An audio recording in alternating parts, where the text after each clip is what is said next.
त्या पक्षाला 130 पेक्षा जास्त जागा आहे, म्हणजे जवळजवळ पूर्ण बहुमत त्यांच्याकडे असताना सुद्धा महाराष्ट्राचं मुख्यमंत्रीपद असं का लटकून पडलेलं आहे हे जनतेला कळत नाही आणि जनतेला त्यात इंटरेस्टसुद्धा नाही. कारण आम्ही आधी म्हटले हा जनतेचा कौल नाही, जे निकाल लागले महाराष्ट्रात तो जनतेचा कौल आहे असं आम्ही मानत नाही. तरीही 3 पक्षांना पाशवी बहुमत असताना राज्याला सरकार नाही, विधानसभेची मुदत 26 तारखेला संपलेली आहे, 26 तारखेला मुदत संपलेली आहे. या ठिकाणी जर आम्ही असतो तर एव्हाना राष्ट्रपती राजवट लावून आम्हाला सत्तेपासून दूर ठेवलं असतं. पण नियम कायदे हे फक्त आमच्यासाठी, विरोधी पक्षासाठी.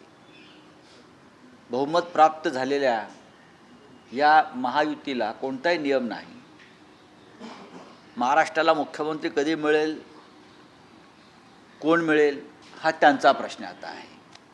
आम्ही सगळेच वाट पाहत आहोत. मुख्यमंत्र्यांनी पत्रकार परिषद घेतली आणि सगळा निर्णय जो आहे तो वरिष्ठांवर, भाजपच्या वरिष्ठांवर. प्रश्न असा आहे की मुळात त्यांना असा दावा असायला कसा काय असू शकतो, मला त्याच्यावरती आता काही या क्षणी बोलायचं नाही. पण स्वतःला जे शिवसेना समजतायत, जे स्वतःला शिवसेना मानतायत, त्यांनी त्यांच्या पक्षाचा निर्णय घेण्याचे अधिकार हे जर दिल्लीतल्या मोदी शहांना दिले असतील तर त्यांनी यापुढे बाळासाहेब ठाकरेंचं नाव घेऊ नये, हिंदुहृदय सम्राटांचं नाव घेऊ नये, शिवसेना प्रमुखांचं नाव घेऊ नये. जर स्वतःला शिवसेना, म्हणजे शिवसेना तुमच्या हातात निवडणूक आयोगाने दिलेली आहे, जनतेने नाही दिली असं म्हणत नाही, किंवा मोदी शहांनी दिली आहे, तरी पण ती शिवसेना आहे, नाव शिवसेना आहे. आणि त्या संदर्भातले निर्णय घेण्याचे अधिकार मी परत रिपीट करतो, जर तुम्ही मोदी शहांना देत असाल तर तुम्ही हिंदुहृदय सम्राट बाळासाहेब ठाकरेंचं स्वाभिमान, महाराष्ट्राचा अभिमान, बरं का, हे असे शब्द यापुढे न वापरलेले बरे. मला काहीच म्हणायचं नाही. हा पूर्णपणे त्यांचा अधिकार आहे. ज्यांच्यापाशी बहुमत आहे त्यांना मुख्यमंत्री ठरवण्याचा पूर्ण अधिकार आहे. आणि एकदा त्यांच्या युतीतल्या 2 पक्षांनी सर्वाधिकार दिल्लीला दिलेले असल्यावरती दिल्ली ठरवेल आता महाराष्ट्राचं भविष्य. आम्ही कशाला ठरवायचं? निकालानंतर काही इंग्रजी वृत्तपत्रांमध्ये बातम्या आलेल्या आहेत की शिवसेना, म्हणजे तुमची शिवसेना महाविकास आघाडीपासून वेगळी होणार. अजिबात नाही.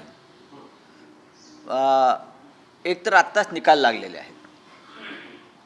निकालासंदर्भात सगळ्याच पक्षांचं चिंतन, मंथन, अभ्यास सुरू आहे.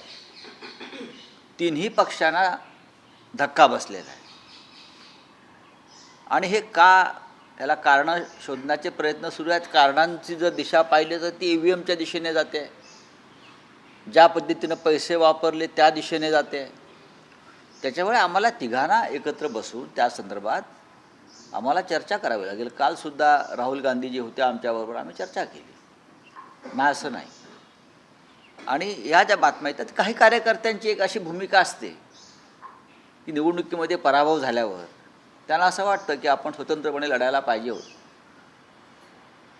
पण आता मुंबई महानगरपालिकेच्या निवडणुका आहेत किंवा राज्यातल्या 14 महानगरपालिकांच्या निवडणुका आहेत, त्या संदर्भातला एक निर्णय घ्यावा लागतो. पण अजून विधानसभा, लोकसभांना 5 वर्ष आहेत.